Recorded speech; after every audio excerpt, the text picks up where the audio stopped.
Hoy, 31 de agosto del 2013, en la ciudad de Paysandú, me encuentro en la casa del hermano Julio Crosa, uno de los pioneros de la iglesia aquí en Paysandú. Muchas gracias, hermanos, por recibirme en su casa. Eh, Es un gusto, hermano. lo primero que me gustaría saber es cómo fue que la iglesia comenzó aquí en Paysandú, la llegada de los misioneros. Bueno, en realidad el efecto de la posguerra, el Uruguay había declarado la guerra a Alemania y a Italia y a Japón, ¿no? Se celebró el triunfo de las fuerzas aliadas, ¿verdad? Y eso trajo como efecto que se exhibiera cine con las Fuerzas Armadas norteamericanas, que habían sido las que habían participado, que estábamos más cerca que de ningún otro.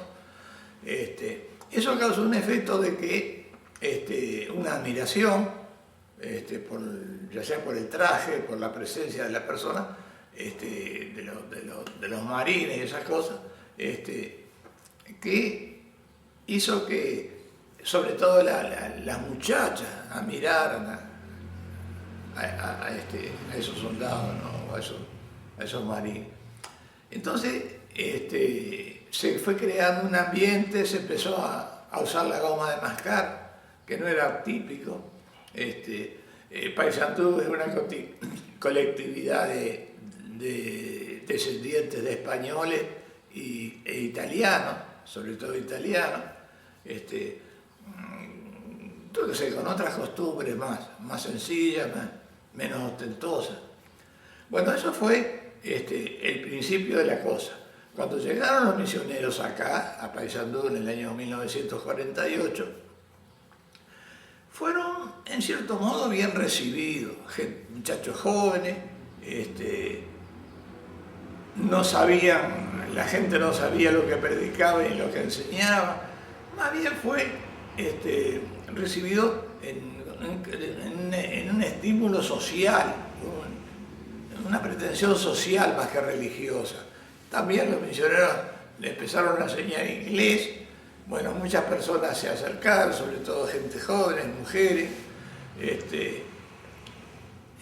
Los varones, los muchachos, los consideraban menos varoniles que los sanduceros.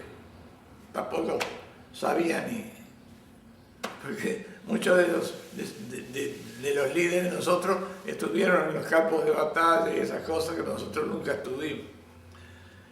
Bueno, por ahí empezó la cosa. Empezaron a predicar casi en el centro. La primera capilla fue alquilada, estaba en calle Sarandí e Independencia. Y ahí vivían los misioneros también. Bueno, se propagó aquí y allá y fueron al puerto. En el puerto vivía gente modesta, o sea, de clase media, pero modesta. Bueno, fueron bien recibidos ahí, algunos tenían interés, otros no, la gente mayor prestaba alguna atención. Y ocurrió que tiene que haber sido por la primavera de 1948, no sé si al principio, al medio de la primavera, a la mitad de la primavera,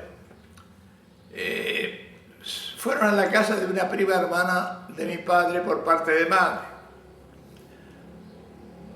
Ella, que era una mujer soltera, que vivía con dos hermanas y la madre viuda y las otras dos hermanas solteras, invitó ella a mis dos hermanas, una ella de 15 años aproximadamente y la otra tenía dos y medio, no alcanzaba a 3, para concurrir al salón de calle Independencia y Sarandí, a una reunión que después yo supe que era la Mutual, en la que llevaron algún comestible y fueron a la Mutual. Bueno, en la Mutual se hacía más bien obra social, o sea, tratar de que la gente la pasara bien. ¿Y cuántas veces fueron ellas? No sé si habrá sido más de una vez.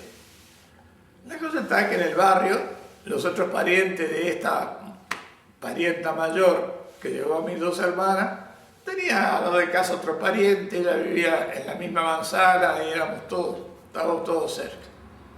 Se enteraron de que había ido a la capilla y esas cosas. Bueno, pero el asunto se enfrió y nadie más siguió concurriendo en la iglesia. La cosa está de que después de, no sé si ya cerca del verano o en el verano, el carpintero que vivía al lado de casa, que tenía la edad de mi padre, el carpintero, un hombre que trabajaba solo, una familia eran tres mujeres que eran modistas, él que era carpintero, y tres más mayores que eran pescadores, o sea, dos varones y una mujer, vivían de la pesca, del río. Y yo estaba todo el día en la carpintería. Cuando iba a la carpintería tenía que ayudarle al carpintero, porque él estaba solo y siempre pedía que le dieran una mano. La cosa es que el carpintero hacía embarcaciones menores, veleros, embarcaciones deportivas, así. Y surgió que tuvo que construir, o sea, se empezó a usar un tipo de embarcación pequeña, así, pero que tenía que tener ciertas características de tipo internacional. Fue entonces que se consiguió el catálogo con todas las medidas de las embarcaciones, de la embarcación para que él las construyera, porque hasta un peso determinado tenía que tener, y estaba todo en inglés. Yo el único inglés que sabía era el que me habían enseñado en el liceo. O sea que, pero había una terminología que era de ingeniería naval que yo no la conocía. Entonces fueron a hablar con un profesor de inglés, o sea, el carpintero, un amigo del carpintero, llevó el catálogo a hablar con un profesor de inglés conocido de él, y muy conocido aquí en Paysandú, profesor de liceo, y para que le tradujeran, pero fue un fracaso. No obstante, fue a hablar con otro profesor de inglés que era inglés, era profesor de liceo también, que fue profesor mío. Fracasó. Entonces, el carpintero un día me dice a mí, mirá, dice, ¿por qué no vas ahí donde fueron o van tus hermanas? Dice, a ver si los traducen este catálogo. Yo le dije que por nada del mundo iba ahí. ¿Por qué no iba nada del mundo? Antes que eso, mi padre, que era aduanero, un mediodía, que ya la temperatura estaba alta, yo no sé si no era verano. El tiempo que vino me dijo, mirá, dice, vos sabés que ahí donde va esa gente, donde van tus hermanos, se llaman mormones. Y yo estaba en casa, yo no sé, me parece que era mediodía. Y yo dije, ¿qué comerá esta gente? ¿Qué es el mormón? Yo tenía alguna idea o alguna intención, que no pertenecía a ninguna religión, de que los cristianos debían de unirse. Entonces mi expresión en este momento fue esta. El gobierno tendría que echar a esta gente del Uruguay, porque lo único que vienen a hacer aquí es a traer problemas. Hay tantas religiones, de acuerdo a lo que me habían informado, una más es para problemas. Fue todo lo que dije y por eso que no quería ir a hablar con ellos. Pero ante tanta insistencia de este hombre, yo era un jovencito y él era de la edad de mi padre, resolví. Dije yo, bueno, yo voy a ir a hablarle, pago lo que haya que pagar, a ver qué me dice esta gente. O sea, que aquí hay un hecho religioso. Yo me ablandé, me humillé y resolví ir a hablar. O sea que aquella altivez que tenía la dejé de lado. Fui a hablar con ellos, ahí en calle Independencia, yo estaba en el puerto, en la penúltima calle teníamos la vivienda nosotros, que todavía están allá. Y una tardecita fui a hablar con los misioneros. Bueno, me atendió un misionero, me dijo, mire, yo le voy a hacer hablar con otro misionero que domina más el español. Le entregué a ese misionero el catálogo ese para que me lo tradujera, y lo leyó. Después me dijo, mire, yo no entiendo nada de esto y no le puedo ayudar. No sé, no puedo expresarle esto. Fue entonces que Bueno, le di las gracias, le pregunté si le debía algo y me dijo que no le debía nada. Y me estaba retirando del salón, salí del salón, cuando estaba por pisar la calle, el misionero me habla a mi espalda y me dice: hermano, si usted leyó la versión de la visión del profeta, ¿no?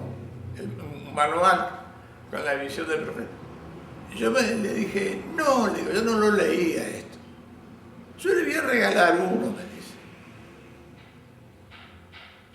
Entonces fue adentro, trajo un folleto de eso y me lo dio. Y yo le dije: mire, yo lo voy a leer.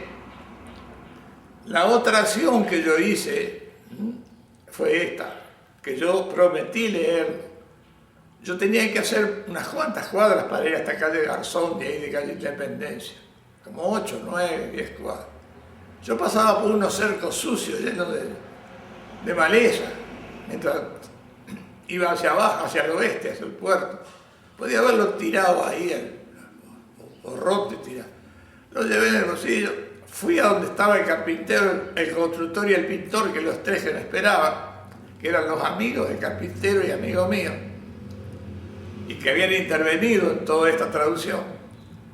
Fui a un bar donde estaban reunidos y le dije que había fracasado, que no tenía ningún resultado. Bueno, ahí quedamos de cara larga.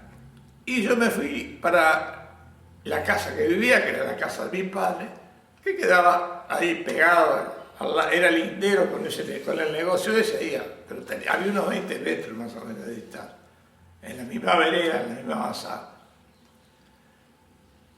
Y por la noche, como a las 2:30 de la noche, cumpliendo lo que le había dicho al misionero, me puse a leer el folleto. Bueno, ni bien abrí el folleto y leí lo que decía el hermano José. Lo primero que leí, lo primero que vino fue sobre mí una fuerza tan grande, como que si me hubiera cubierto, como si hubiera recibido un manto. Y entonces yo logré un testimonio de que lo que el profeta decía era verdad. Y ese fue el comienzo. Pero siempre tenía aquello, que no quería problemas con los misioneros, no me interesaban los misioneros. Entonces pensé, si yo ahora conozco la verdad, ¿para qué quiero que los misioneros me vengan a enseñar o me vengan a decir? Yo sé la verdad. Y recogí una Biblia y un libro de Mormón, pero leí la Biblia, que no la conocía. Pensé que había ido al liceo, pero no conocía la Biblia. O sea, en la parte del Antiguo Testamento. Y así estuve todo el año 49, porque esta entrevista fue en el verano del 48 al 49. En el año 49 seguí con eso. Y entonces veía que tenía dificultad en vivir el Antiguo Testamento. Porque encontraba problemas con la gente. No obstante, de vez en cuando, al final de 49, visitaba la capilla. Pero por allá, por mediados del 50, mediados del 50, los misioneros empezamos a hablar con un misionero y me dijeron: bien, se está viviendo el Antiguo Testamento. Usted tiene que leer vivir de acuerdo al Nuevo Testamento por esto y por aquello. Y empezamos con las charlas. Y así empezamos hasta que fui bautizado el 30 de diciembre de 1950. Ese es el comienzo de mi comienzo.